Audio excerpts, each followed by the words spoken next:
Hey, what's up everybody, Rich Gaming Guy here. So a couple nights ago, a current employee of Dkoldies reached out to me via email and wanted to share some information that he thought I would find interesting that kind of exposes what's going on behind the scenes at Dkoldies right now, how they're treating employees, what they are doing right now to try to combat all the negative press that they're getting.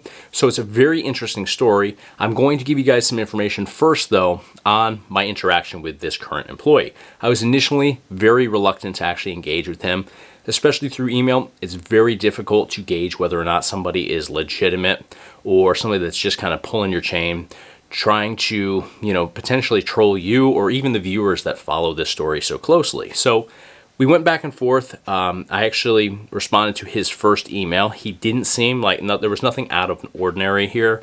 No red flags or anything like that.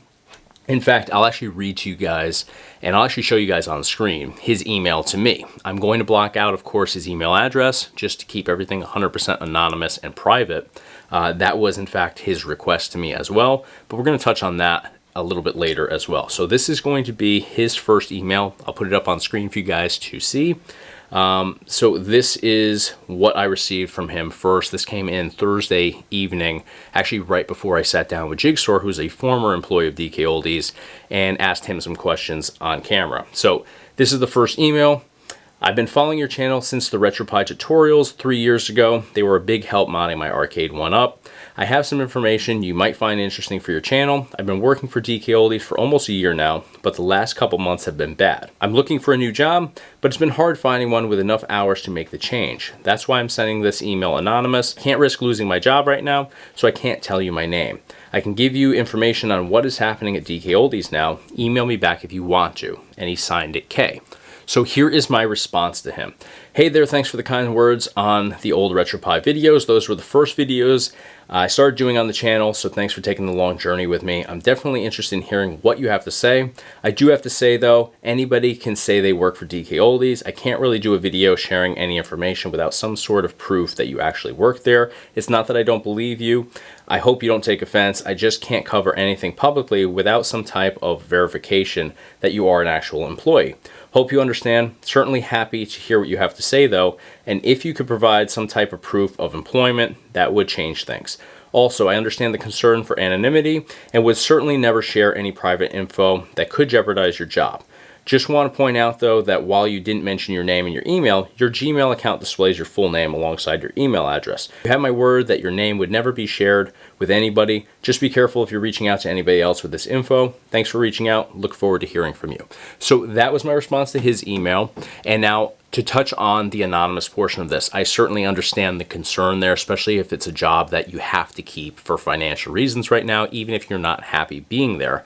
But he did send me an email from his Gmail account, and I think he overlooked the fact that with Gmail, depending on how you set it up, it actually gives your name and then your email address. So when things come into you, it'll say who it's from, and then if you click on the heading or the name, then it'll show the email address. So it's obviously something that he overlooked.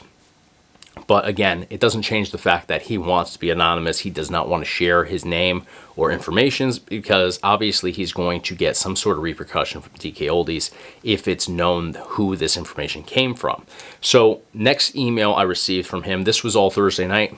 By I think a little after 12 noon the next morning, or next afternoon we should say, he sent me actually four photos actually, three photos that looked like they were just taken like three in a row, just kind of like in a half circle, because you could see overlap in each one, and it looked very much to be Dkoldies warehouse. It looked very much like what you see in the background of videos, but didn't appear to be like photoshopped or anything like that. So everything looked good. He also sent me though, not a pay stub, but he must have direct deposit because he showed me the direct deposit transaction in his online banking, which does show that he is an actual employee. So his information that he shared with me is very much valid. So this is what he said, and I'm not going to show you all of those emails because in this email it shows those three photos or four photos, the three photos in the warehouse, one photo of his online banking. All of that I'm certainly not going to risk coming back to him in any way. I think even the photos, they're not of him. They're not of anybody, at Dkoldies, but it is still their warehouse and it's still probably his station there or where he works. I don't want anything blown back on him in any way that's going to jeopardize his job, his income, his life.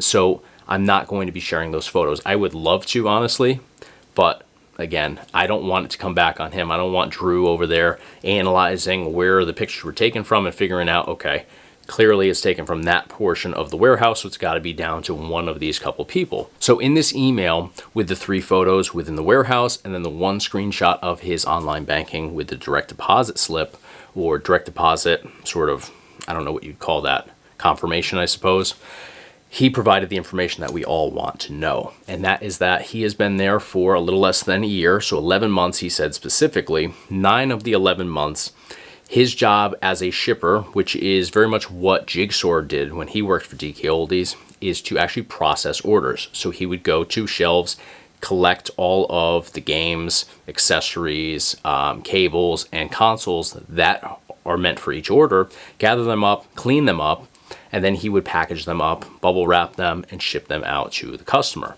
So what he does in the past is he gets his consoles, he cleans them externally, never opens anything up unless it makes a sound. If it makes a sound, he has to open it up to get whatever is loose in there out, so it doesn't make that sound anymore. He is not instructed ever to do any type of refurbishing. If anything needs to be repaired, it goes to the repair department. That is not something that he would ever do. He was not trained to ever do any type of repair work on any consoles, and he told me that explicitly. So what he has now been forced to do is now they are not just cleaning the outsides, they have to open up consoles and clean the insides.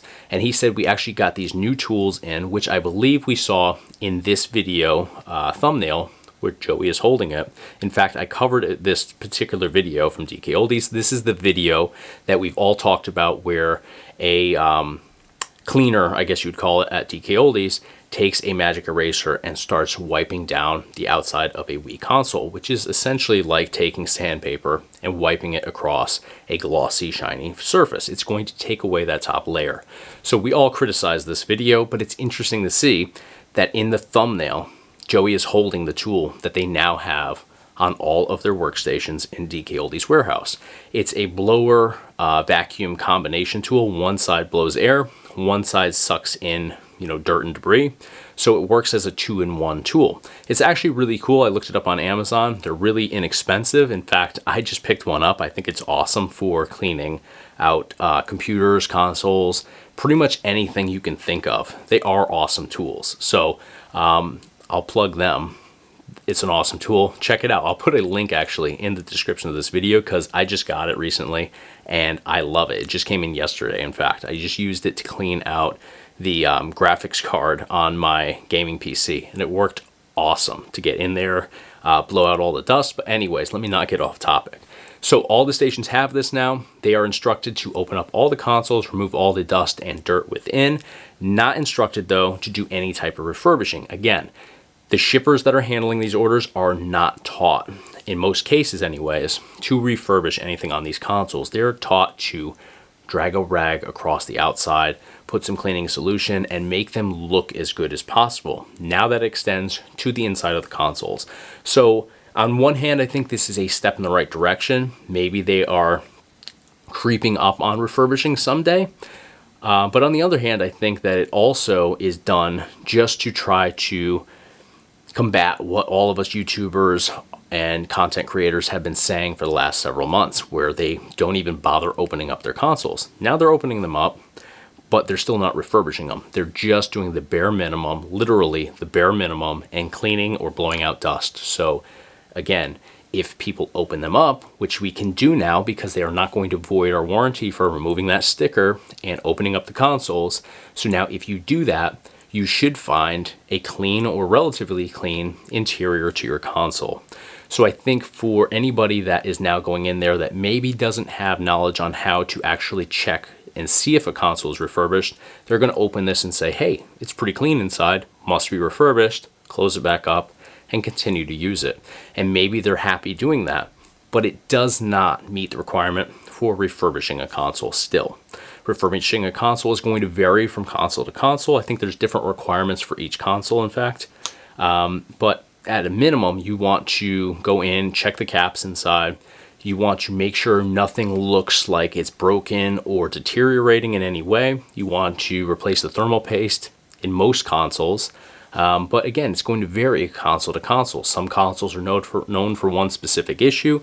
That issue needs to be addressed for it to maintain, for it to be maintained properly and be actually in fact refurbished. So cleaning does not satisfy that for me or for the majority of us out here that think that, you know, when we're paying an arm and a leg for these consoles because they're listed as refurbished, they have to be actually refurbished, not just blown out with dust. Because we can go on Amazon, link in the description of this video, and pick up one of those blowers that Dkoldies has for like 30 bucks or so, give or take, 30, 40 bucks. Get one of those instead of paying them $150, $200 over the true value of these consoles to do exactly what they're doing anyways. So this is the information brought to me by this anonymous current employee. Let me know in the comments section what you guys think. Do you think that this is a good thing for Dkoldies, or is it just another way for them to try to wiggle their way out of a sticky situation? Let me know in the comments section. Let me know what you guys thought of this video. If you enjoyed this content today, give me a thumbs up on the video. It's a huge help to me here on YouTube. And of course, hit the subscribe button to stay in the loop for all future videos here on the Retro Gaming Guy YouTube channel. That's going to do it for today though. Thanks for watching. I'll see you in the next video.